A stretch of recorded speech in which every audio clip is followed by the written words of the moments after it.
या संमेलनामध्ये इथं मंचावर उपस्थित असलेले आपण ज्यांचं काही ऐकायला आलेलं आहोत असे आपल्याच भागातले दोन अभिनेते किरण माने आणि संतोष पाटील. खरं तर दोघांचीही काही स्वतंत्र ओळख करून द्यावी, म्हणजे साताऱ्याच्या लोकांना ओळख करून द्यावी अशी काही परिस्थिती नाही, पण एक कार्यक्रमाच्या औपचारिकतेचा भाग म्हणून मी फार थोडक्यात सांगतो की किरण मानेंच्या मालिका, चित्रपट, नाटकं या संदर्भात सगळं आपल्याला माहिती आहे, पण गेल्या काही वर्षात कलाकार आणि अभिव्यक्ती स्वातंत्र्य याच्या संदर्भात ज्यावेळी चर्चा होते त्यावेळी भूमिका घेणाऱ्या कलाकारांच्यामध्ये किरण माने यांचं नाव अग्रक्रमाने येतं.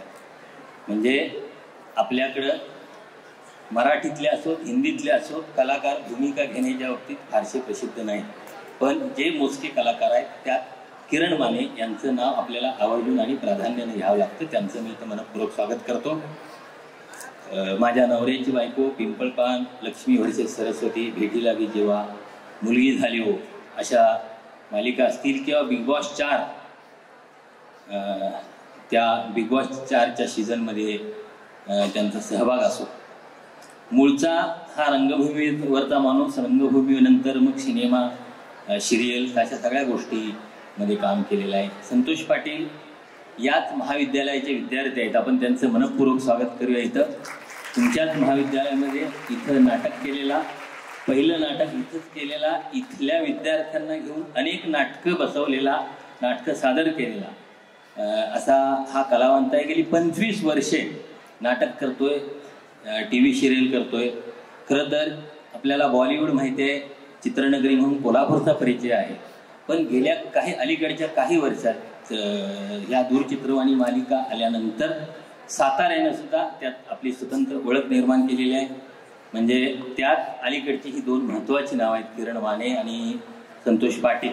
त्याच्या आधी आपल्याला आठवत असेल की प्रमोद कोपर्डे असतील, नंदू पाटील असतील किंवा तुषार भद्रे असतील, अशी महाराष्ट्राला माहिती असलेली काही नाटक लिहिणारी, नाटक करणारी किंवा अभिनय करणारी अशी वेगवेगळी माणसं इथं होऊन गेली. तर आजच्या पिढी ज्यांना ओळखलं जातं TVच्या पडद्याच्या माध्यमातून, त्यातली हे दोन कलावंत आहेत. पळशीची पेटीसारखा सिनेमा याच भागात तयार होतो. म्हणजे आता सिनेमा, TV सिरियल या निर्मितीसाठी मुंबई, पुणे किंवा कोल्हापूर अशी मक्तेदारी राहिलेली नाही.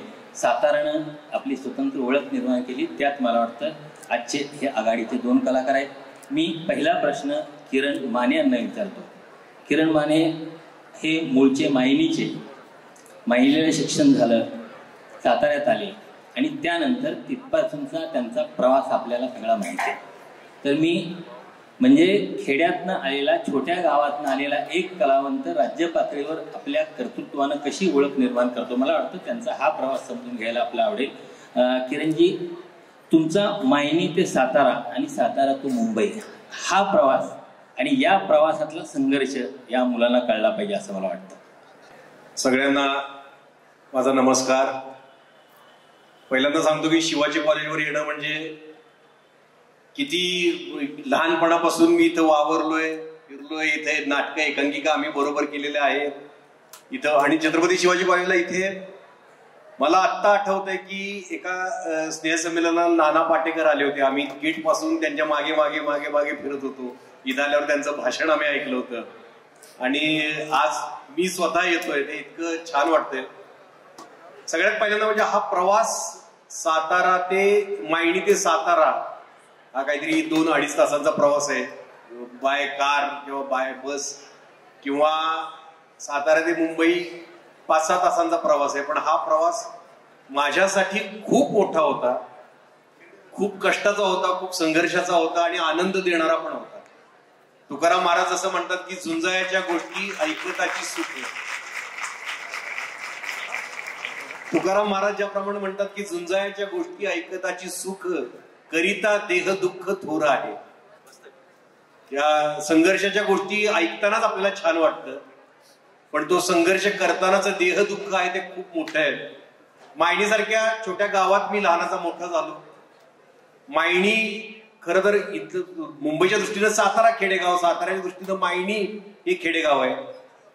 मायणीत नाटक वगैरे काही बघायला येतच नव्हतं. कलापथकं यायची, तमाशा यायचे, त्यातली वगनाट्य असायची. ती बघत बघत मी लहानाचा मोठा आलो. तंबूतला सिनेमा बघितला. ज्यावेळी मी तंबूतल्या सिनेमात अशोक सराफ, निळू फुले, दादा कोंडके यांना बघितलं, अमिताभ बच्चनला बघितलं. तमाशाच्या फडात मी रघुवीर खेडकर, विठाबाई भाऊ मांग, अशा अनेक, काळू बाळू यांना सगळ्यांना मी असं माझ्या डोळ्यांनी त्यांचे वर्क बघितलं. आणि मला असं वाटायला लागलं की यांच्यासारखं आपल्याला व्हायचंय, पण कसं व्हायचं माहित नव्हतं.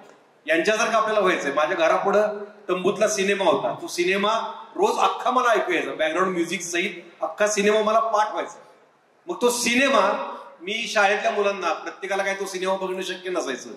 2 रुपये 3 रुपये तिकीट असायचं, पण ते पण खूप महाग वाटायचं त्या काळात. मग मी तो सिनेमा, अख्खा सिनेमा त्या मुलांना, मित्रांना ऐकवायचो. त्यावेळी मला कळायला आलं की आपल्यात काहीतरी आहे की अख्खा सिनेमा मी प्रत्येकाचे डायलॉग, बॅकग्राऊंड म्युझिक सगळं रंगवून सांगतोय आणि मुलं गुंगून जाऊन ऐकतायत. त्यावेळी मला वाटलं की आपल्यात काहीतरी आहे, आपण अभिनेता होऊ शकतो, पण कसं व्हायचं माहित नव्हतं. आणि व्यावसायिक नाटक किंवा नाटक हा प्रकारच माहित नव्हता मला काय असतो तो. मी जेव्हा मायणीतून साताऱ्यात आलो कॉलेजला, त्यावेळी पहिल्यांदा मी यशवंतराव चव्हाण कॉलेजला मी ऍडमिशन घेतल्यानंतर 11वीत नाटकाच्या एक हे चाललं होतं, ऑडिशन चालले होते की नाटकात काम करण्यासाठी ज्यांना इच्छा आहे त्यांनी या. मी गेलो तिथं. पहिल्यांदाच माझी भाषा, मी कुठं उभं राहायचं, मध्ये उभं राहायचं का पुढे उभं राहायचं म्हटल्यावर ते दिग्दर्शक माझ्यावर चिडला. म्हणला तुला जर मराठी भाषा बोलता येत नसेल तर तुला नट होता येणार नाही. मला काय कळलं, म्हटलं मी तर मराठी बोलतोय, मला असं का बोलतोय हा. मला नंतर कळलं की तुझी ग्रामीण भाषा आहे, गावरान भाषा आहे, आणि नाटकात काम करायचं असेल तर शुद्ध भाषा लागतो. म्हणलं शुद्ध काय असतं ते, म्हणजे प्रमाण भाषा बोलायला लागतो. मग तिथून माझा संघर्ष सुरू झाला की ती भाषा शिकणं. अजिंक्य दाऱ्यावर जाऊन मोठमोठ्यानं वर्तमानपत्रातली बातम्या वाचणं, संस्कृत श्लोक म्हणणं, उर्दू शायरी वाचणं, उर्दू असं प्रचंड मोठं, ते खूप मोठं आहे ते इथं सांगणं. एका दमात सगळं अवघड आहे, पण भाषा शिकण्यासाठीचा संघर्ष, नाटकात काम मिळवण्यासाठीचा संघर्ष, एकांकिकेत, इथल्या साताऱ्यातल्या एकांकिकेत काम मिळवण्यासाठीचा संघर्ष, इथपासून संघर्षाला सुरुवातच झाली माझ्या. जेव्हा इथली लोकरंगमंच नावाची नाट्यसंस्था आहे त्यांची चळवळ मी बघितली, मला एक कळलं की हे काहीतरी वेगळं नाटक आहे. आपण नॉर्मली नाटकं, मी पहिलं व्यावसायिक नाटक इथं शाहू कला मंदिरला बघितलं. पहिली एकांकिका आणि एकपात्रीतला फरक पण मला कळत नव्हता. जेव्हा मी ते बघितलं, लोकरंगमंच ही चळवळ होती, नाट्य चळवळ होती. आणि तिथे जेव्हा मी बघितलं की इथं खूप वेगळं काहीतरी केलं जातंय, खूप वेगळ्या पद्धतीनं नाटक केलं जातंय, वेगळ्या विचारांचं नाटक केलं जातंय. आणि मग मी खूप आकर्षित झालो या सगळ्या प्रकाराकडे. मग एकांकिका मी स्वतः पुण्याला जायला लागलो, लेखकांकडे बसून माझ्यासाठी एकांकिका लिहून घ्यायला लागलो. कारण मला इथं कोण काम देणार नव्हतं, कुणीच काम देणार नव्हतं मला, कारण इथं सगळ्यांचे ग्रुप होते, त्यांचे नट होते. मग मी लेखक एक गाठला, एक एकांकिका स्पर्धेतला एक लेखक बघून ठेवला, हिरून ठेवला. पुण्याला मित्रांकडून उसने पैसे घेऊन इथं बॉम्बे रेस्टॉरंटवर जायचं, ट्रकच्या टपावर बसायचं, ट्रकच्या टपावर बसून त्याला काहीतरी 2-3 रुपये ट्रक ड्रायव्हरला द्यायचे आणि पुण्यात पोहोचायचं. पुण्यात आम्ही अख्खा दिवस केळी खाऊन काढायचं, कारण पैसे नसायचे जेवायला. त्या लेखकाचं घर शोधायचं, तिथं जायचं, त्या लेखकाला माझ्यासाठी एकांकिका लिही. त्यानं माझ्यासाठी एकांकिका लिहिल्यावर ती एकांकिका घेऊन इथल्या दिग्दर्शकांच्याकडे जायचं की मला घेऊन एकांकिका बसव. असं करत करत करत पहिली एकांकिका माझी आली. आणि त्या एकांकिकेनं मला सगळीकडे, म्हणजे या स्पर्धेत जाईल तिथे अभिनयाचं प्रथम पारितोषिक वगैरे मिळायला सुरुवात झाली. आणि मला वाटलं की आपण नट झालो. आणि पहिली ट्रॉफी जी मिळाली ती घेऊन मला असं कळलं की सयाजी शिंदे आपले पाहुणे आहेत, कुणीतरी सांगितलं. ते त्यावेळी व्यावसायिक नाटकात तिकडे काम करत होते मुंबईत. आपले पाहुणे, तुला ऍक्टर व्हायचंय का, चल मी सयाजी शिंदे घेऊन जातो तुला. मग आम्ही आमचे एक पाहुणे घेऊन मी ती ट्रॉफी, पहिलीच ट्रॉफी मिळालेली, सर्वोत्कृष्ट अभिनेता, ते घेऊन चुनाभट्टीला, मला अजून आठवतं की पहाटे एवरानगरला उतरलो थंडीत. तिथून मग चालत ती चुनाभट्टीची झोपडपट्टी होती, तिथून वर डोंगरावर सयाजी बापूंचं घर होतं. तिथं गेलो.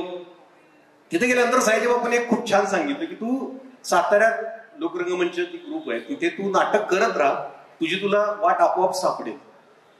मला असं वाटलं की ते आता गेल्या गेल्या लगेच काम देतील आपल्याला, पण ते बरोबर होतं त्यांचं. आत्ता कळतंय ते की ते म्हणले की तू आधी अनुभव घे बरोबर. म्हणजे हे पहिलं प्राइज म्हणजे हे काही सर्वस्व नसतं. म्हणजे तू अभिनेता झालास हे काही शिक्कामोर्तब नाही झालं, तू अजून तुला खूप संघर्ष करायचा आहे. तिथून परत आलो आणि मी खरोखर इथं मग नाट्य चळवळीसाठी वाहून घेतलं मी स्वतःला. इंजिनिअरिंग अर्धवट सोडलं वगैरे वगैरे. आता बाकीचं काही सांगत बसत नाही, पण इंजिनिअरिंग अर्धवट सोडलं मी. इंजिनिअरिंगच्या लास्ट इयरला असताना मला कळलं की आता आपण जर इंजिनियर झालो की लगेच नोकरी, लग्न, संसार या चक्रात आपण अडकणार आणि नाटक राहून जाणार. म्हणून मी लास्ट इयर ठेवून दिलं तसंच आणि डायरेक्ट मुंबई गाठली. तोपर्यंत बऱ्यापैकी नाटक माझं इथं झालं होतं, बऱ्यापैकी नाटकात कामं, बक्षिसं मिळाली होती. मला स्वतःला जरा एक कॉन्फिडन्स झाला होता आणि मी मुंबई गाठली. मुंबई गाठल्यावर इथे जे दिग्दर्शक माझ्या एकांकिका बघायला यायचे स्पर्धेत साताऱ्यात, त्या दिग्दर्शकांना पहिल्यांदा भेटलो. पहिल्या फटक्यातच मला एक व्यावसायिक नाटकात एक छोटासा रोल मिळाला 2-3 वाक्यांचा. गांधी विरुद्ध गांधी नावाचं नाटक होतं. चंद्रकांत कुलकर्णी दिग्दर्शक होते. त्यांनी माझं काम इथं बघितलं होतं. त्यांनी पटकन मला एक छोट्या एका नाटकात भूमिका होत्या. महात्मा गांधींचा अख्खा प्रवास होता. त्या प्रवासातल्या सगळ्या छोट्या मध्ये त्यांच्या येणाऱ्या कार्यकर्त्यांच्या छोट्या भूमिका एका मराठी नाटकात मी केल्या. पण त्यात अनुभव इतका मला सॉलिड मिळाला की त्यात 3 अभिनेते होते, जबरदस्त अभिनेते होते. एक म्हणजे अतुल कुलकर्णी, दुसरे किशोर कदम आणि भक्ती बर्वे. अतुल कुलकर्णी अभिनेता म्हणून आता त्यांना स्वतःला प्रूव्ह केलं. तुम्हाला माहिती आहे, हिंदी सिनेमांमध्ये त्यानं खूप मोठ्या खूप नॅशनल अवॉर्ड घेतले. अतुल कुलकर्णी हा टोटली मेथड ऍक्टर, म्हणजे तो अभिनय हा कॅल्क्युलेटेड अभिनय करणारा, अभ्यासपूर्ण अभिनय करणारा. किशोर कदम हा उत्स्फूर्तपणाकडे भर देणारा ऍक्टर, उत्स्फूर्तपणाकडे, आणि त्याच्याकडे इंटेन्सिटी जी होती ती वापरायचा होतो. आणि भक्ती बर्वे म्हणजे दोन्हीचा सुवर्ण मध्य होता. या 3 अभिनेत्यांकडे बघून मला एक कळलं की आपण अजूनही पुरेसे तयार झालेलो नाही अभिनेता म्हणून. हे 3 अभिनेते जे करतायत, अतुल कुलकर्णी जो महात्मा गांधींचा रोल करतोय, किशोर कदम जो हरिलालचा रोल करतोय, आणि भक्ती बर्वे कस्तुरबाची भूमिका करतायत, यातलं त्यांचं एक आपण म्हणतो कॅरेक्टरायझेशन, भूमिकेच्या मागचा अभ्यास, ती भूमिका साकार करणं, शब्दफेक, बॉडी लँग्वेज, एक्सप्रेशन, हावभाव, हे जे सगळं जे आहे ना, हे प्रचंड अभ्यासपूर्ण पद्धतीनं ते करतायत. पहिल्या प्रयोगात जितक्या इंटेन्सिटीनं करतायत तेवढं 100व्या प्रयोगात करतात, 150व्या प्रयोगात त्याच इंटेन्सिटीने करतायत. हे आपण अजून पुरेसे तयार झालो नाही हे माझ्या लक्षात आलं. की आपण जरी तिकडे खूप नाटक केलं असलं, जरी कसं असतं ना, संघर्ष हा 2 प्रकारचा असतो. स्ट्रगल हा शब्द खूप गोड आहे. मी स्ट्रगल केला, मी संघर्ष केला. अभिनयात सुद्धा आणि इतर गोष्टीत सुद्धा संघर्ष, पहिला संघर्ष असतो की आपल्यात गुणवत्ता निर्माण करणं. मला अभिनेता व्हायचं, तर अभिनेता म्हणून माझ्यात गुणवत्ता निर्माण करण्यासाठी एक मोठा स्ट्रगल आहे. जसं मी तुम्हाला म्हटलं की भाषा शिकण्यासाठीचं स्ट्रगल आहे. वेगळ्या अभिनयाचे वेगवेगळे पैलू आहेत. मग अभिनयाचे वेगवेगळे गुरु आहेत, त्यांनी लिहून ठेवलेली पुस्तकं आहेत, ती वाचणं, त्याचं इम्प्लिमेंटेशन आपल्या नाटकातून करणं, तो सगळा खूप मोठा अभ्यास आहे. आणि अभिनेता तो घडवण्यासाठीचा एक संघर्ष आहे. आणि दुसरा संघर्ष, माझ्यातला जो अभिनेता घडलाय तो जाणकारांच्या पर्यंत पोहोचवण्यासाठीचा एक संघर्ष असतो.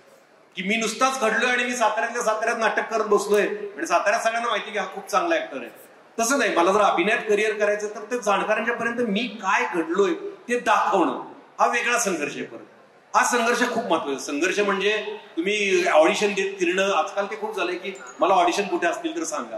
अरे आधी तू तयार झालास का, तू आधी अभिनेता म्हणून कितपत तयार आहेस. तर हे 2 संघर्ष मी खूप मोठे केले. नंतर मला ज्यावेळी कळलं की अतुल कुलकर्णी, किशोर कदम, भक्ती बर्वे यांच्यासारखं व्हायचं असेल तर अजून खूप संघर्ष आहे मला. मग मी पुन्हा साताऱ्यात आलो.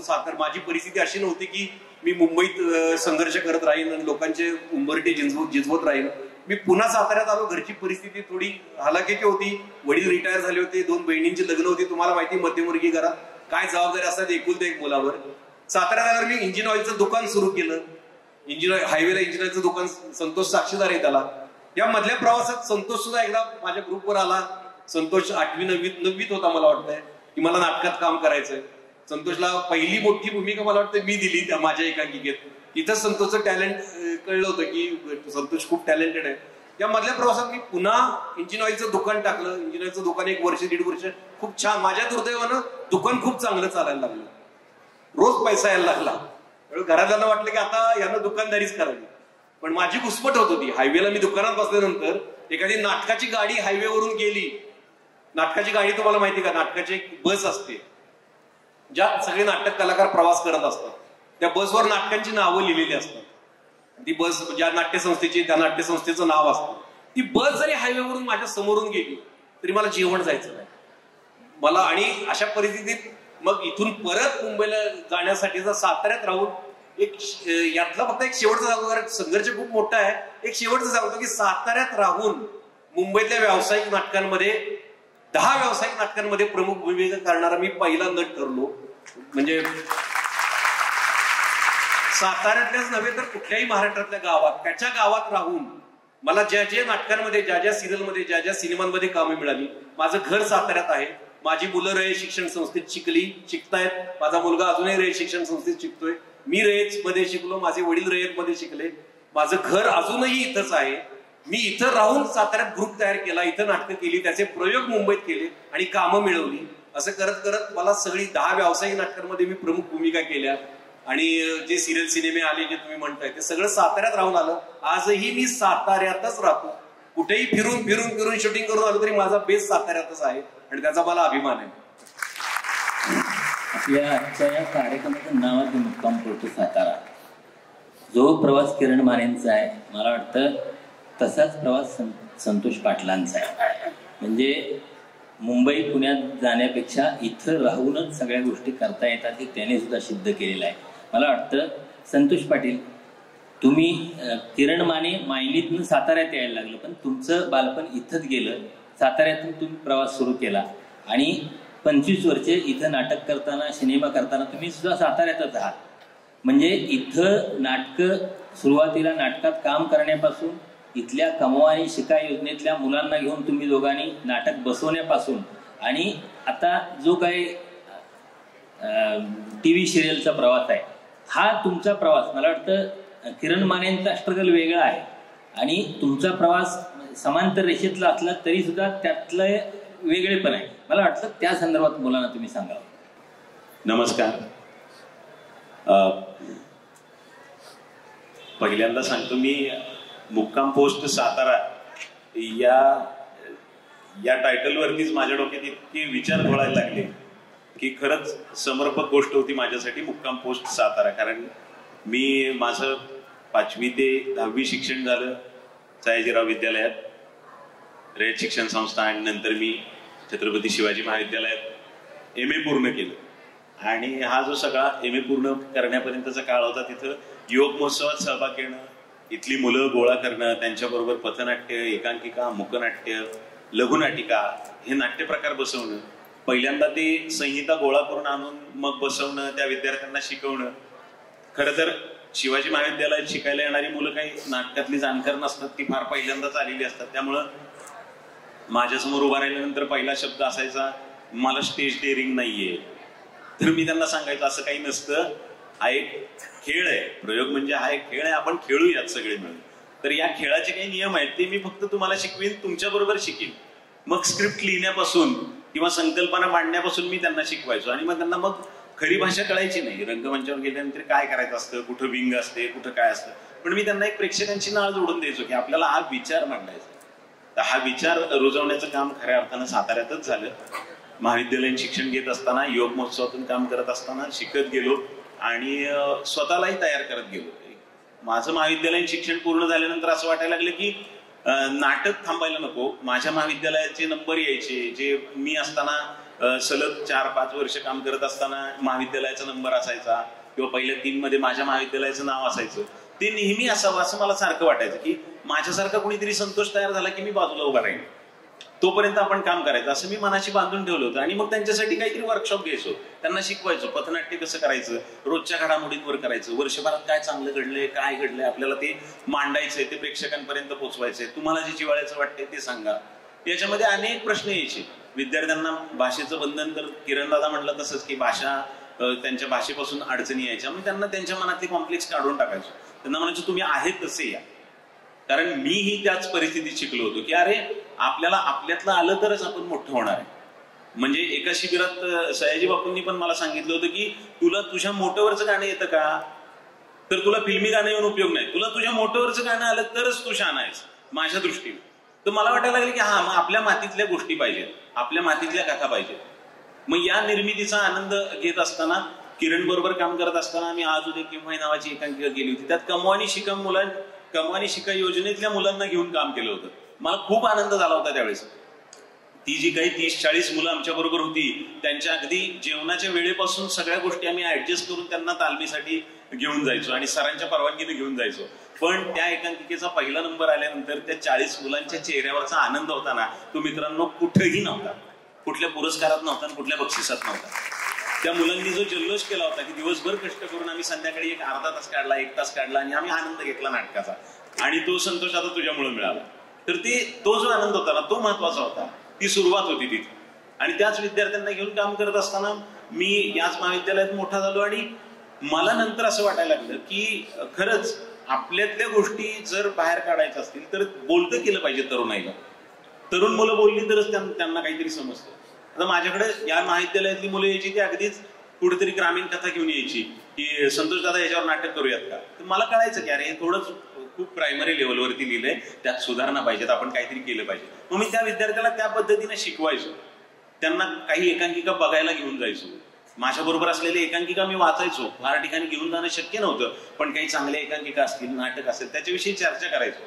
त्यांना वाचून दाखवायचो, त्यांना वाचायला लावायचो. आणि मग तिचं त्यांना कळत गेलं की हा अशा पद्धतीनं मार्गस्थ व्हायचं. तर अनेक विद्यार्थी आहेत, जवळजवळ 200-250 विद्यार्थ्यांचा माझ्या बरोबर यात प्रवास झाला असेल. अगदी यशस्वीरित्या काम करतायत, व्यवस्थित राहत आहेत. तर मी त्यांना म्हणायचो नाटकाचा उपयोग फक्त कलाकार होण्यासाठी करायचा नाहीये, व्यक्तिमत्व तुमचं विकसित झालं पाहिजे. तुम्ही महाराष्ट्रात कुठेही जा, कुठल्याही ठिकाणी काम करा, कुठलंही काम करा, मी म्हणेन कुठलंही काम करा, ते काम करत असताना तुमच्यातला कलावंत तुम्हाला शिकवत राहील तुम्ही कसं राहिलं पाहिजे, तुम्ही काय नियम पाळले पाहिजे, तुम्ही स्वतःच्या कामावर कशी श्रद्धा ठेवली पाहिजे. तर हे सगळं सांगत मी गेलो. आणि कर्मधर्म संयोगानं माझी पत्नी सुद्धा याच महाविद्यालयाची विद्यार्थिनी आणि तीही रयत सेविका म्हणूनच काम करते भुईंजला.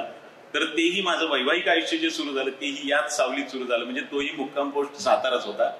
तर तिथं काम करताना आणि सिरियलही नंतर मिळाली लागेरे झालं, जी तुम्ही सगळ्यांनी बघितलीच असेल. लागेरे झालं जीसाठी काम करत असताना ती साताऱ्यातली पहिली निर्मिती होती जवळजवळ, की साताऱ्यातच सगळं शूटिंग होणार आणि साताऱ्यातलेच कलावंत बऱ्यापैकी त्यात दिसणार होते. तर त्यातही मला संधी मिळाली. श्वेता शिंदे मॅडमच्या माध्यमातून मला संधी मिळाली आणि काम करायला मिळालं. तेही काम केलं. आणि साताऱ्यातली अजून एक निर्मिती मी सांगेन की सयाजी बापूंबरोबर एक सिनेमा केला होता माझी माणसं म्हणून. त्या माझी माणसं सिनेमात मी एका शिपायाची भूमिका करत होतो आणि मला मनापासून वाटायचं की आपल्या माणसांना दिसलं पाहिजे आपण शूटिंग करताना. एक थोडंसं आकर्षण असतं की मी शूटिंग करतोय, सिनेमाचं शूटिंग करतोय, काही रिफ्लेक्टर्स लागलेत, कॅमेरा लागलेत आणि मी त्याच्या पुढे अभिनय करतो. आणि कर्मधर्म संयोगानं त्याचं शूटिंगचं लोकेशन 1 दिवसाचं याच महाविद्यालयात लागलं.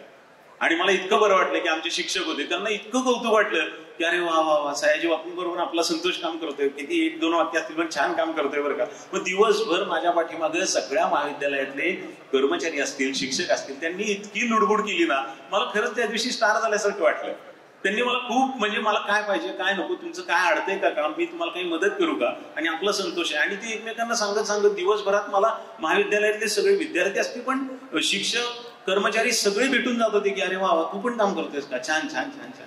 तर तोही मला अनुभव इथं आला की सिनेमाच्या ह्याच्यात सुद्धा कॅमेरा सामोरे जात असताना मी शिवाजी महाविद्यालयात होतो आणि सिरियललाही सामोरे जाताना मी शिवाजी महाविद्यालयात होतो. इथून काम करताना आप्पी आमची कलेक्टरचं प्रमोशन करायलाही मला या महाविद्यालयानं खूप मदत केली सर.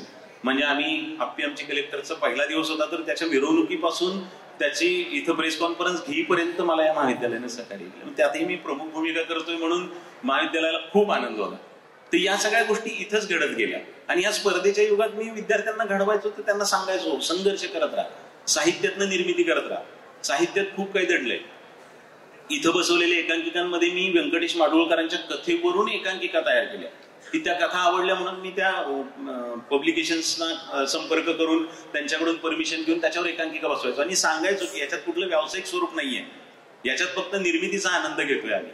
तर व्यंकटेश माडगूळकरांच्या कथांवरून मी काही एकांकिका बसवल्या, तर त्या खूप सुंदर झाल्या होत्या, त्याचे प्रयोगही सुंदर झाले. आणि विद्यार्थ्यांना नेहमी सांगत राहतो संघर्षाचा काळ आहे, स्पर्धेचा काळ आहे, तुम्ही स्पर्धा करत राहिलं पाहिजे, तुम्ही अव्वल राहण्याचा प्रयत्न केला पाहिजे, स्वतःला तयार करत राहिलं पाहिजे. त्यांना आहोत बेधुंदाचे धुंद ही साधी नव्हे, अरे हारलोच तर वाटेल हारला दुसरा कुणी, आम्ही नव्हे.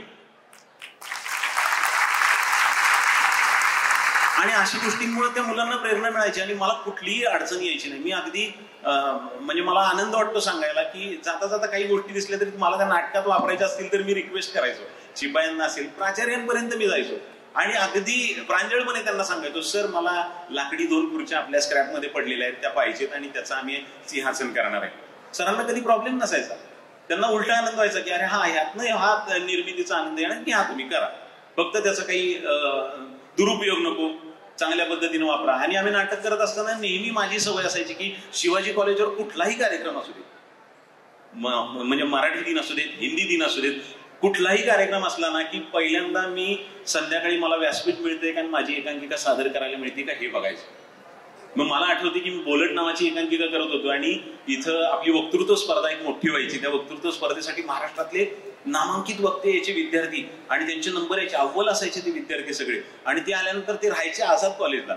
मग मी त्यांच्या पुढं हातानं लिहिलेली माझ्या एकांकिकेची जाहिरात त्यांच्या पाणी पिण्याच्या ठिकाणावर चिकटवायचो की संध्याकाळी तुमच्यासाठी एकांकिका करणार आहे.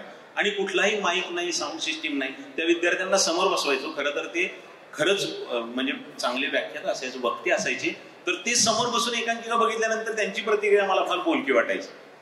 त्यांच्यापर्यंत आपण पोहोचलो याचा आनंद असायचा. त्याच्यात कुठली व्यावसायिकता नव्हती, फक्त या विद्यार्थ्यांना घेऊन व्यासपीठ शोधण्याचं कारण होतं. तसंच मी NSS मधनंही व्यासपीठ शोधलं.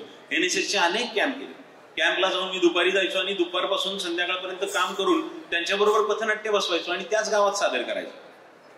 तर ती एक वेगळी मजा, एक वेगळी ऊर्जा या सगळ्या प्रक्रियेतनं घ्यायचो. आणि तरुणांबरोबर काम करताना तुम्ही नेहमी तरुण राहता. तुमच्यापेक्षा थोड्या वयात लहान असणाऱ्या माणसांबरोबर काम करायला लागलात की तुम्हाला त्यांचे विचार शेअर करता येतात. असं होत नाही की तुम्ही तुमची जास्त त्यांच्यावरती विचार लादता. तर त्यांचे विचार ऐकून त्यांच्या कलानं घेतल्यानंतर असं एक चांगला ग्रुप तयार करून मी सातत्यानं काम करत राहील. मानिकसाठी प्रश्न आहे, तुम्ही नट म्हणून, अभिनेता म्हणून काम करता, रंगमंचावर असता, सिरियलमध्ये असता, सिनेमात काम करता, पण हे सगळं असताना अनेकदा असं दिसतं की या तिघांनाही मागं ढकलून तुमच्यातला कार्यकर्ता पुढे येतो. तर हे कार्यकर्ता असणं किंवा आणि कलावंत असणं, ही जी काही परस्पर अंतर्गत द्वंद्व असेल, ते कसं मॅनेज करता तुम्ही? मी कार्यकर्त्यापेक्षा माणूस हा शब्द वापरतो की माझ्यातला माणूस वर येतो आसपास घडणाऱ्या घटनांबद्दल आणि तो व्यक्त व्हायला लागतो. याचं कारण पण अभिनयच आहे. मी जेव्हा अभिनयात सिरियसली करिअर करायचा निर्णय घेतला, ज्यावेळी त्याचा अभ्यास सुरू केला, स्तानिस्लावस्की नावाचा एक गुरु आहे, अभिनय गुरु आहे, त्याचं पुस्तक वाचताना त्याच्या पुस्तकात होतं की नटाला भवताल माहिती असावा, माझा समाज माहिती असावा, मी ज्या समाजात राहतोय ती समाज व्यवस्था माहिती असावी, त्याला ती माणसं माहिती असावी, गोरगरिबांपासून ते श्रीमंतांपर्यंत माझा समाज, माझा देश, माझी भूमी काय आहे. तर ते, आणि आपली माती जेव्हा आपण जेव्हा बघतो ना, तिच्याशी बोलायला लागतो, तेव्हा ती माती आपल्याला खूप काही सांगायला लागते. तर हे जेव्हा मी वाचलं किंवा मी जेव्हा डॉक्टर श्रीराम लागूंचं लमाण वाचलं किंवा नसिरुद्दीन शाहचं बायोग्राफी वाचली, यावेळी मला कळायला लागलं की नाही, नटाला समाजभान असणं फार गरजेचं आहे. फार, कारण जी कॅरेक्टर आम्ही साकारतो, ज्या व्यक्तिरेखा आम्ही साकारतो, त्या समाजातून आलेल्या असतात. तो समाजात जर आम्हाला माहिती नसेल, ते सगळं वरवरचं वाटतं. तुम्ही आजकाल बरेच मराठी कलाकार बघत असाल, ग्रामीण रोल करतात, त्यांना ग्रामीण भाग माहितच नसतो, ग्रामीण भाषा माहित नसते.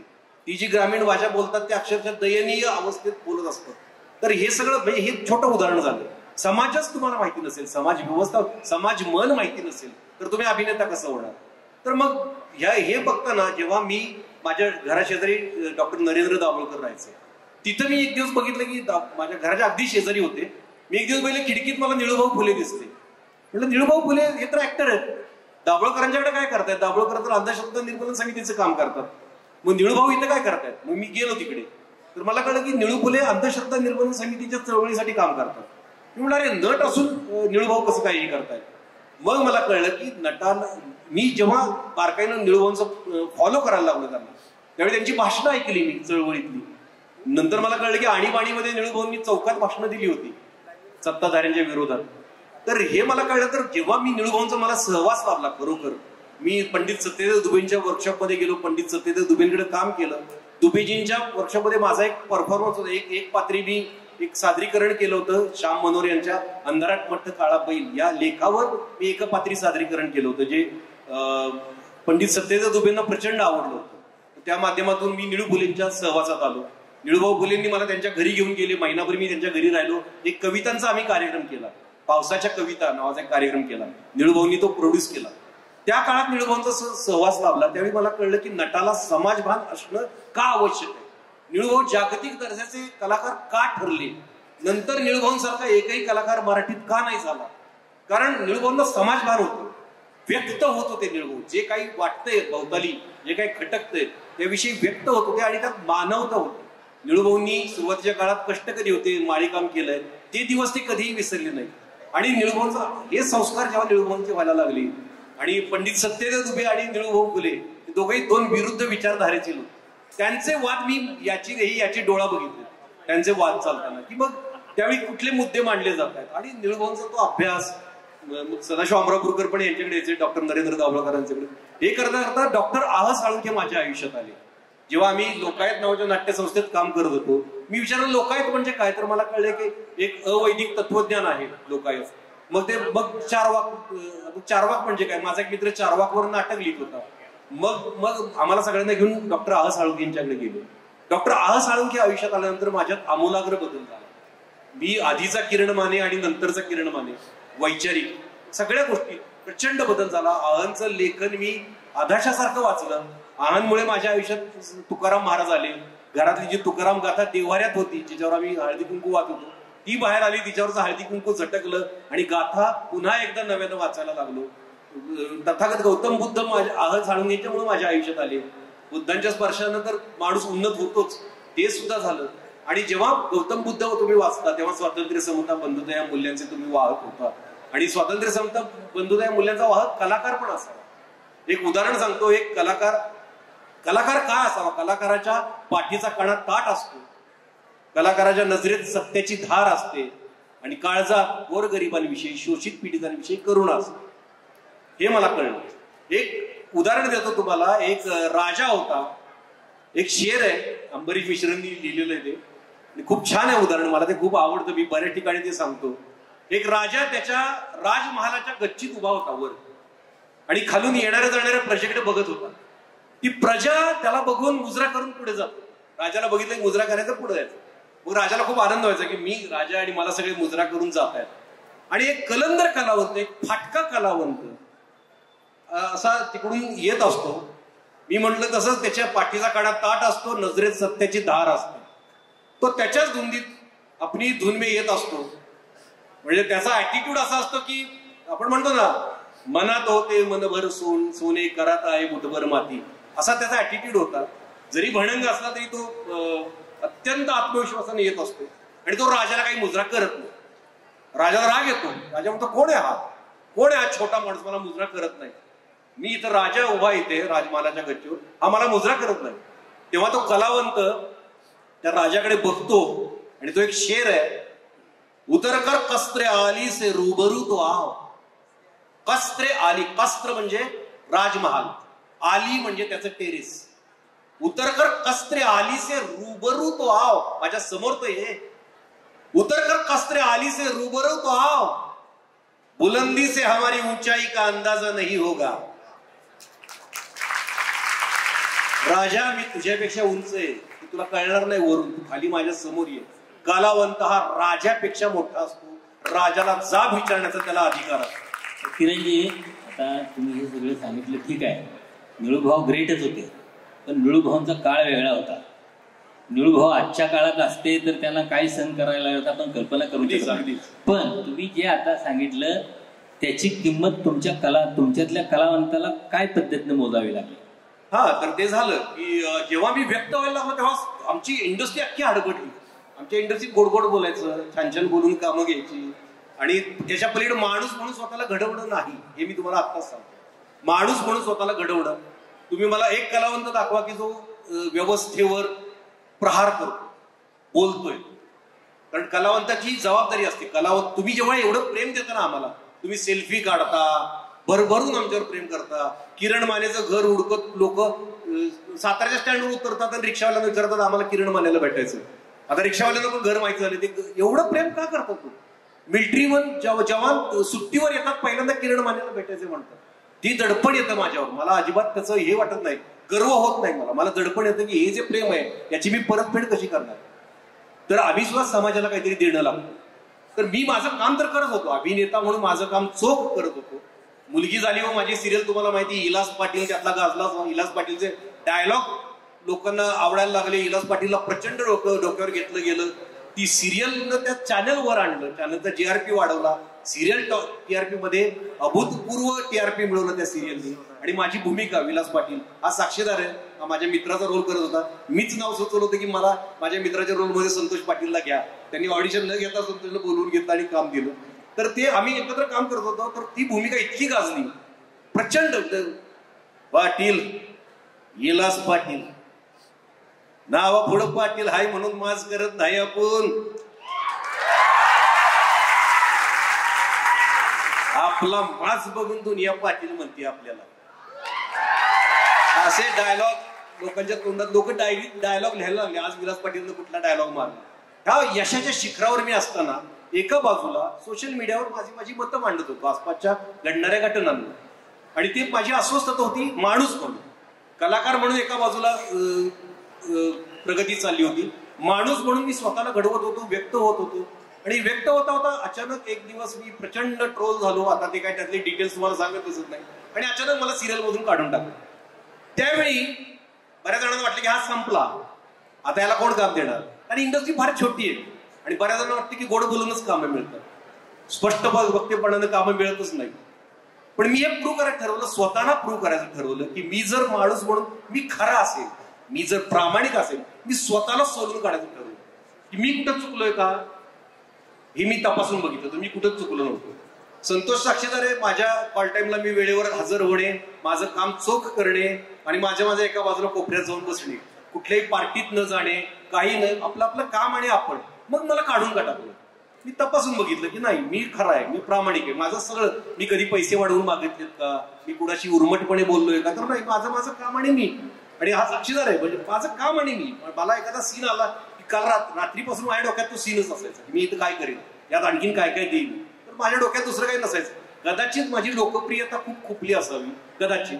आणि कलाकार हा जेलस असतो, कलाकारांना जेलस असावंच, त्याच्या प्रगतीसाठी फार महत्वाचं असतं. पण ती जेलसी इथपर्यंत येईल असं मला वाटलं नाही की माझं काम काढून घेतील. आणि ते मग बरंच काय काय झालं. पण त्यानंतर मी ठरवलं की मी प्रामाणिक आहे ना, मी खरा आहे ना, तर मी लढणार आणि एकटा लढणार. मला महाराष्ट्रानं प्रचंड प्रेम दिलं, महाराष्ट्राचा सपोर्ट मिळाला. I support Kiran Mane he hashtag मोहीम खूप गाजली. अख्ख्या महाराष्ट्रानं माझं स्टेटस ठेवलं वगैरे वगैरे. पण मी ठरवलं की मी एकटा लढणार आहे. कारण मी महामानवांचे विचार, छत्रपती शिवाजी महाराज, फुले शाहू आंबेडकर यांचे विचार मी मुरवलेले आहेत. मी यांच्याविषयी भाषणं देतो, व्याख्यानं देतो आजकाल महाराष्ट्रावर जाऊन. आता छत्रपती शिवाजी महाराजांवर दुबईमध्ये माझं व्याख्यान आहे पुढच्या महिन्यात. तर जगभरात बोलवत आहेत व्याख्यानांसाठी. तर हे एक काम आहे, खूप चांगलं काम आहे, ज्याच्यातनं माझ्या कलाकाराला खूप आनंद मिळतो. तर ते करत असताना मला कळलं की या महामानवांनी किती संघर्ष केला, या महामानवांवर किती अत्याचार झाले, किती प्रसंग आले त्याच्यापेक्षा मोठे, आणि ते कसे बाहेर पडले ते मला माहिती आहे. मग माझ्यावर आलेला छोटा प्रसंग आहे, मी बाहेर पडणार हे मी ठरवलं. आणि मी लढलो, मी प्रेस कॉन्फरन्स घेतल्या, मी चॅनल विरोधात लढलो. चॅनल म्हणजे काय असतं याला माहिती आहे. प्रोडक्शन हाऊसच्या मालकाविषयी बोलताना लोक घाबरतात का, तर प्रोडक्शन हाऊस नाही, मला बाबा ते जपलं पाहिजे त्यांना. तर मी जपतो, मी नम्र आहे, मी प्रत्येकाला रिस्पेक्ट देतो, कोणाविषयी माझं वैर नाही. पण एखादा जर नडलं आपल्याला तर भिडायचं हे साताऱ्यानं शिकवले. सातारी माती आहे, सातारी बाण आहे. तर हे प्रोडक्शन हाऊस मला नडलंय ना, तर भिडायचं, लढायचं, जिंकायचं, हटायचं नाही, हारायचं नाही, हे मी ठरवलं. कारण डॉक्टर आहा साळुंखेंचे संस्कार आहे. डॉक्टर आहा साळुंखेंचं एक वाक्य मी बिंबवलंय मला, की तुझं मनगट हे कर्तबगारी गाजवण्यासाठी आहे, लाचारीनं कुणापुढे मुजरा करण्यासाठी नाही. आणि तुझं डोकं हे स्वतः, तुझी वाणी हे स्वतःचे विचार व्यक्त करण्यासाठी, निर्भीडपणे व्यक्त करण्यासाठी आहे, कोणाची फाटगिरी करण्यासाठी नाही. हे मला माहिती आहे. त्यामुळे मी लढत राहिलो. आणि तुम्ही आज बघताय की त्यानंतर मग अनेक मला प्रोजेक्ट्स मिळाले. लोक मला विचारत याला कोणी काम देणार नाही. अनेक प्रोडक्शन हाऊसेसनी, अनेक चॅनल्सनी मला बोलवून घेतलं. बिग बॉसचा मी फायनलिस्ट ठरलो, विजेताच होतो. सगळ्यांनी ते पण बघितलं. बिग बॉस मध्येही मी तुकाराम महाराजांचा विचार रोज सकाळी सगळ्या लोकांना सांगायचो. रोज सकाळी एक अभंग मी ऐकवायचो तुकाराम महाराजांचा, आणि त्याचा अर्थ सांगायचो. आणि तो अभंग असाच नाही ऐकवायचो, काल बिग बॉस मध्ये जे घडलंय त्याच्यावर हा अभंग. किंवा तथागत गौतम बुद्धांचे विचार सांगायचो, डॉक्टर बाबासाहेब आंबेडकरांचे विचार सांगायचो, शाहू फुलेंचे. बिग बॉसकडे नंतर येऊ. मला संतोष पाटलांना विचारायचंय की नाटक करण्यासाठी किंवा आपल्यातल्या कलावंताला जपण्यासाठी तुम्हाला आयुष्यात खूप तडजोडी कराव्या लागतात. मी नोकरीत अडकलो तर नाटक करता येणार नाही, मग काहीतरी धंदा करूया, व्यवसाय करूया. तर तुम्हाला अशा काही तडजोडी करायला लागल्या हे नाटक जपण्यासाठी किंवा हे तुमच्यातला कलावंताला जपण्यासाठी? खरंच खूप मार्मिक प्रश्न आहे तुमचा. कलावंत म्हणून जगत असताना आपल्या कौटुंबिक जबाबदाऱ्या असतात, आपल्या बरोबर आपली नातेसंबंध असतात. आता मी घरात जरी असलो तरी आई वडील पत्नी असेल हे नंतर आलं वैवाहिक जीवन, पण त्याच्या आधी सुद्धा आई वडिलांची जबाबदारी, स्वतःचं कॉलेजचं जीवन आणि मग नंतर कलावंत, असा तो संघर्षाचाच काळ असतो खरं. आणि एकदा ग्रॅज्युएशन झालं की तुमच्या पाठीमागं सगळेजण लागतात की कुठेतरी नोकरी कर पटकन आणि पुढं हे तुझं कमावणं सुरू झालं की आम्ही निश्चिंत झालो. पण हाच मुद्दा माझ्या बाबतीत नडायचा की मला नेमकं कुठेतरी नोकरी करायची म्हटलं की मी गुंतून पडणार आणि मला परत नाटक नाही करता येणार, ही खंत मनामध्ये असायचीच. तर त्या काळात मी इतके छोटे छोटे उद्योग शोधून काढले होते की मी काम करताना असं करायचो की जे काम करून मला नाटक करता यायला पाहिजे. म्हणजे मी एक चहा पावडरच्या एजन्सीमध्ये काम करत होतो, तर ती चहा पावडर मला दारोदारी जाऊन विकावी लागायची. फक्त फायदा एवढाच होता, मी सकाळी 6ला निघालो तर मी 11-12 वाजेपर्यंत दुपारी साताऱ्यात असायचो आणि मग दुपारी मला कॉलेजवरून माझं नाटक बिटक घ्यायचं, तालमी बिलमी अरेंज करायला मिळायचं आणि त्यात मी आनंद मानायचो. त्यावेळेस फक्त उदर भरणं एवढंच डोक्यात ठेवलं होतं आणि तेवढेच पैसे मिळाले तरी मला आनंद व्हायचा, कारण मला नाटक करायला मिळायचं. आणि तो माझ्यासाठी खूप संघर्षाचा काळ होता. त्या काळात मी काम करत करत माझं नाटकही चालू ठेवलं, माझा ग्रुपही मी डेव्हलप केला. मी माझ्या ग्रुपमधनं एकांकिका नाटक सादर करता करता माझ्या कामाच्या ह्याच्यात व्यस्त असायचो. पण त्यातून एक मला नवीन संधी तयार झाली की माझा थोडासा आवाज चांगला झाला होता, की आवाजाच्या माध्यमातून मला चांगले पैसेही मिळायला लागले होते. की काय व्हायचं की व्हॉइस ओव्हर आर्टिस्ट म्हणून काम करत असताना काही स्टुडिओज आहेत व्हॉइससाठीचे, तर त्याच्यात मी काम करायचो आणि आकाशवाणीसाठी ऍड करायला लागले. तो खूप तुम्ही ऐकलेल्या बऱ्यापैकी ऍड. आता मला आठवते की गेल्या 4-5 वर्षात दिवाळीच्या दरम्यान जो ऍडव्हर्टाईजचा एकदम बहर येतो, त्यातल्या जवळजवळ रेडिओवर प्रसारित होणाऱ्या 50% ऍड माझ्या आवाजातले असायचे. की नंतर काही व्यावसायिक म्हणायला लागले, अरे हा आवाज सोडून दुसरा आवाज वापरा रे थोडासा, की सारखा हाच आवाज ऐकू येतो. त्यांना माहित नव्हतं हा कोणाचा आवाज आहे काय, पण तो ऐकून इतका सराईत झाला होता. तर तेही माध्यम माझ्यासाठी उपयोगाचं झालं आणि त्याच्यातूनही थोडेफार पैसे मला मिळायला लागले. आणि त्या सगळ्या इन्कम मधनं मग मी माझं नाटक आणि हे करत राहिलो. तर संघर्षाचा काळ असंच असतो. तुम्हाला वेळ काढून तुमच्या कलेसाठी वेळ द्यायचा आहे हे लक्षात ठेवून जर व्यवसाय निवडले तर तुम्हाला व्यवस्थित ते मॅनेज करता येतं. तर मी ते केलं. माझा उदरनिर्वाह बघता बघता मी माझे उद्योग व्यवसाय सांभाळले. आणि या काळात व्यावहारिक म्हणाल तर मी थोडासा व्यावहारिक आहे. मी कर्जाला घाबरतो आणि कोणाकडनं उसने पासणे असले तर त्याच्यापेक्षा जास्त घाबरतो की कोणाकडे मागायचे म्हटलं तर. पण तरीही मला माझ्या मित्रांकडनं किंवा ह्यांच्याकडनं मदत व्हायची. पण ती मदत मी वेळोवेळी व्यावहारिकदृष्ट्या परत करत राहायचो. आणि नाटकासाठी तर व्हायचीच. काही वेळेस तर मी एकांकिका स्पर्धेला जाताना माझ्या मित्रांकडनं पैसे घेऊन गेलोय आणि बक्षिसातले पैसे त्यांना परत केले. ते आता मला अभिमानाने सांगतात की अरे त्यावेळेस, कारण शिवाजी महाविद्यालयात राहत असणारी मुलं, कुठं हॉस्टेलला राहणारी मुलं, त्यांच्या घरनं त्यांना पैसे आलेले असायचे. तर घर भाडं द्यायच्याऐवजी मला द्यायचे की घर भाडं द्यायचं आहे पण तू आता हे पैसे वापर. तर ते पैसे वापरून सुद्धा मी कधी नाटक केलं. तर तेही माझे चांगले मित्र आहेत काही ज्यांचा मी कायम ऋणी राहील की असं चांगल्या गोष्टीला बळ देणारी माणसं या जगामध्ये असतात आणि ती देतात बळ. या सत्राच्या समारोपाकडे येताना शेवटचा प्रश्न किरण मानेंच्यासाठी. मी मगाशी बिग बॉस बद्दल बोलता थांबवलं, त्याच नोटवर येऊन आपण म्हणजे मराठीतला अँग्री यंग मॅन बिग बॉसच्या फायनल पर्यंत जातो. तर इथं सगळ्यांना एक भयंकर कुतूहल आहे हो. ते आत घरात चालतात, त्यातलं खरं काय खोटं काय ते बी सांगून टाका आता तुम्ही एकदा. मला हा प्रश्न महाराष्ट्रात सगळीकडे विचारला जातो की मला सुद्धा वाटायचं की बिग बॉस स्क्रिप्टेड असतं, सगळं ठरवलेलं असतं. तसं काही नाही. बिग बॉसच्या घरात आतमध्ये गेल्यानंतर बाहेरच्या माणसाचं नख सुद्धा तुम्हाला दिसत नाही.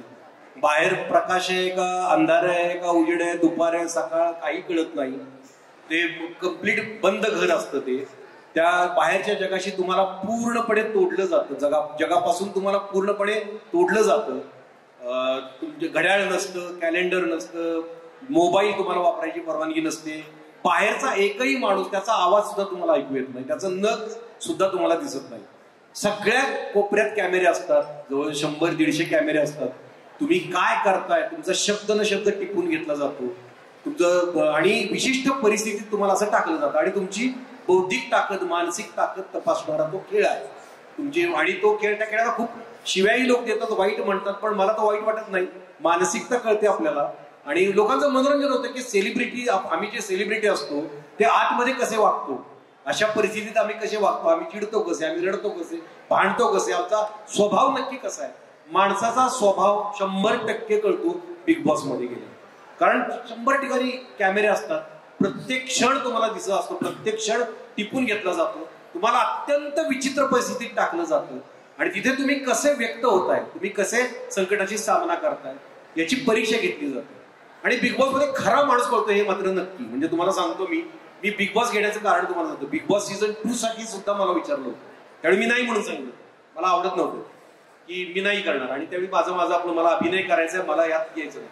पण जेव्हा ही घटना घडली की जेव्हा मला सिरियल मधून काढून टाकलं, त्यावेळी एक झालं होतं की मी जिंकलो, हे सगळं ठीक आहे की मी त्यातून उभा राहिलो, अख्खा महाराष्ट्र माझ्या पाठीशी उभा राहिला, प्रचंड प्रेम मिळालं. पण काही लोक असे होते ज्यांचे माझ्याविषयी गैरसमज होते, माझ्यावर झालेले आरोप त्यांना खरे वाटत होते. असे काही लोक होते, मला त्यांनाही दाखवून द्यायचं होतं की खरा मी कसा आहे, आणि मलाही दाखवून द्यायचं होतं. मला हे कळत होतं की तिथे खरा किरण माने लपणार नाही, खरा माणूस लपतच नाही. तुम्ही बिग बॉस सलग बघितलं तर तुम्हाला त्या माणसाचा पूर्ण स्वभाव कळतो. आणि मी ठरवलं की आपण जायचं आणि खरं वागायचं, मनापासून जे स्वतःला वाटते ते वागायचं. मी काय आहे, माझ्याविषयी गैरसमज असणाऱ्यांना पण कळेल. आणि मी तिथे 100 दिवस टिकलो. माझं वय त्यावेळी 52 वर्ष होतं आणि सगळे जे इतर स्पर्धक होते ते 25शीतले ते 28शीतले होते आणि ते असे तगडे बॉडी बिल्डर वगैरे होते. त्यांच्याशी कुस्त्या खेळलो, जिंकलो, त्या कुस्त्यात जिंकलो, त्यांना धोबी पडझड टाकली आणि अक्षरशः सातारी भाषा प्रचंड गाजली माझी तिथली. पण ते सगळं अतिशय मनापासून होतं. मला जाणवलं की तिथून आल्यानंतर बऱ्याच जणांचं माझ्याविषयीचं मत बदललं, ज्यांचं वाईट मत होतं त्यांचं बदललं, ज्यांचं चांगलं मत होतं ते आणखीन माझ्यावर प्रेम करायला लागले. त्याची 2-3 उदाहरणं म्हणजे साताऱ्यातले एक नाट्यकर्मी आहेत, मी त्यांचं नाव घेत नाही, जे मला प्रचंड हेट करतो, उगाच माझा द्वेष करत होते आणि खूप माझ्याविषयी वाईट बोलणं, वाईट पसरवणं. आणि तो रंगकर्मी जो साताऱ्यातला आहे तो बिग बॉस बघून माझा फॅन झाला, आजही तो माझा फॅन आहे. तो म्हणाला की किरण, माझे तुझ्याविषयी गैरसमज होते, खरं तर तू चांगला माणूस आहेस. आणि तो इव्हन एक अमेय खोपकर नावाचे मनसेचे एक मोठे पदाधिकारी आहेत, जे मोठे निर्माते आहेत, त्यांचा बिग बॉस झाल्यानंतर मला फोन आला. ते म्हणाले की किरण, एक सांगतो, आपल्या क्षेत्रातल्याच बऱ्याच लोकांनी मला तुझ्याविषयी बऱ्याच वाईट साईट गोष्टी सांगितल्या होत्या, त्यामुळे तुझ्याविषयी माझं वाईट मत होतं, हे पहिल्यांदा सांगतो, तू मला आवडत नव्हतास अजिबात. पण जेव्हा मी बिग बॉस पहिल्या एपिसोड पासून 100व्या एपिसोड पर्यंत बघितलं, मला एक माहिती की बिग बॉस मध्ये खरा माणूस कळतो. माझं तुझ्याविषयीचं मत 360 डिग्रीमध्ये बदललंय आणि प्रचंड मी तुझा फॅन झालो, हे अमेय खोपकरांनी सांगितलं. मी स्वतः आपला 8-10 सिनेमे वगैरे माझ्या सिनेमामध्ये घेईन असं सांगितलं. तर ही जी मतं बदलली, मतं परिवर्तन झालं, तर मला वाटलं की बिग बॉस हे माझ्यासाठी अक्षरशः गॉडफादर सारखं ठरलं की माझ्याविषयीचं मतच बदलून गेलं, माझं करिअर तिथं पुढे बदलून गेलं. आणि मी जे शिवशाहू फुले आंबेडकरांचे विचार मांडतोय ते बऱ्याच जणांना वाटायचं की तो मुद्दाम मी घेतलेला मुखवटा आहे, पण आत गेल्यावर कळलं की नाही, ते माझ्या रक्तात आहे. तिथं बऱ्याचदा मला थोपवलं गेलं. हे पण तुम्हाला सांगतो, आतल्या कंटेस्टंटनी तक्रार केली की हा आंबेडकरांचे विचार सांगतो, हा शाहू महाराजांचे विचार सांगतो, हा तुकाराम महाराजांचे विचार सांगतो. आणि गंमत म्हणजे तुम्हाला आश्चर्य वाटेल की काही जण म्हणले की हा जातीयवादी आहे. तर मी, आमचे होस्ट होते महेश मांजरेकर, ते एकदा मला म्हणाले की असं असं तू जातीभेद पसरवतोस. मी उठून उभा राहिलो होतो, म्हणलं शिवशाहू फुले आंबेडकर हे जाती अंतासाठी झटले आणि जातीभेद कसं काय निर्माण होते आता तुम्ही मला समजावून सांगा. ते सुद्धा सटपटले, तो कट केला, तो नंतर तो दाखवला नाही. पण असे पण लोकांना माहित नसतं की हे विचार, यांनी काय विचार सांगितले, आपल्या महामानवांचे खरे विचार. तुम्ही मुलं आहात, तुम्ही आता तरुण वयातले आहात, आपल्या महामानवांचे अत्यंत खोटे विचार आपल्यापर्यंत पसरवले जातात. खरे विचार वाचा, खरे विचार ऐका, कर्मवीर अण्णांचे खरे विचार वाचा. कर्मवीर अण्णांनी रयतची स्थापना का केली हे समजून घ्या जिथं तुम्ही शिकताय. माझं भाग्य असं की कर्मवीर अण्णांची भूमिका सुद्धा मला करायला मिळाली. दशमी क्रिएशन्सनी सोनी मराठीवर एक मालिका सुरू केली होती, त्यात कर्मवीर अण्णांची मी भूमिका केली. त्यात छत्रपती शिवाजी कॉलेजची स्थापना करतानाचा जो प्रसंग आहे तो प्रसंग मला अजून आठवते की तो प्रसंग करताना मी रडलो होतो. अण्णांची भूमिका करणं म्हणजे सुख असतं. जे कमवा आणि शिका योजनेवर सयाजीराव गायकवाड प्रश्न विचारतात, महाराजा सयाजीराव गायकवाड अण्णांना प्रश्न विचारतात, कर्मवीर अण्णांना, की तुम्ही का या वयात मुलांना कष्ट करायला लावता? कमवा आणि शिका, त्यांनी शिकायचं का कष्ट करायचं? उगा शेती करायची का ते शिकायला येतात गरीबाची पोरं? त्यावेळी अण्णा म्हणाले होते की ही सगळी शेतकऱ्याची मुलं माझ्याकडे शिकायला येतात. कष्ट करायच्या मुलाला कष्ट करण्याची लाज नसावी, अंगावरचा घाम त्यानं दागिना म्हणून मिरवावा. या लोकांना कष्टाची सवय लागली पाहिजे. या मुलांना काय होतं की आई वडील मुलांना शिकवतात की आपल्याला चांगले दिवस दाखवतील म्हणून, आणि मुलं जेव्हा शिकून विलायतेत जातात आणि मुलगा परत घरी येतो तेव्हा आई वडिलांनाच त्याला एक तांब्या उचलून तांब्यावर पाणी द्यायला लागतं. हे नको व्हायला.